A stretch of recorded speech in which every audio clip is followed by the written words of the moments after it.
Баршаңызға сәлем. Бүгін осындай уыздың жасалу рецептісімен бөлісемін. Ол үшін бізге жаңа төлдеген сиырдың сүті керек болады. Яғни мал төлдеген кезде бір апта сүті уыз болады. Сиырдың жемін жақсылап жуып, сауып аламыз.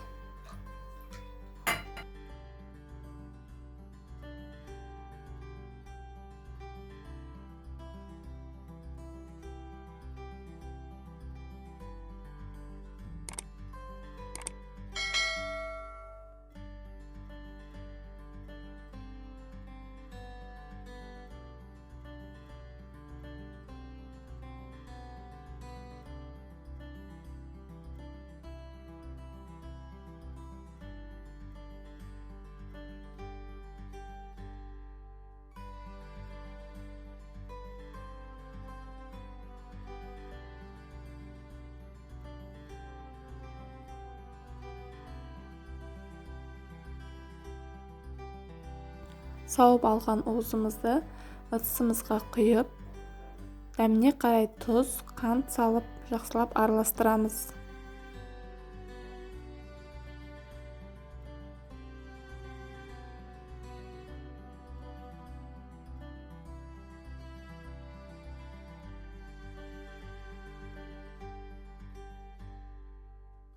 Қайнап жатқан суымызға уыз құйылған ыдысты қоямыз. Уыз құйылған ыдысымыз суға батып тұру қажет.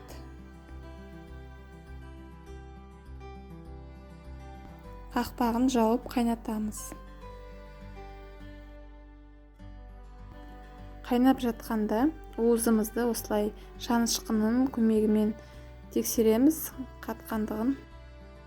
Қатқан уызымызды суытып, одан соң кесіп дастарханға ұсынуға болады. Уызды бұлай дайындау әдісі өте пайдалы болып келеді.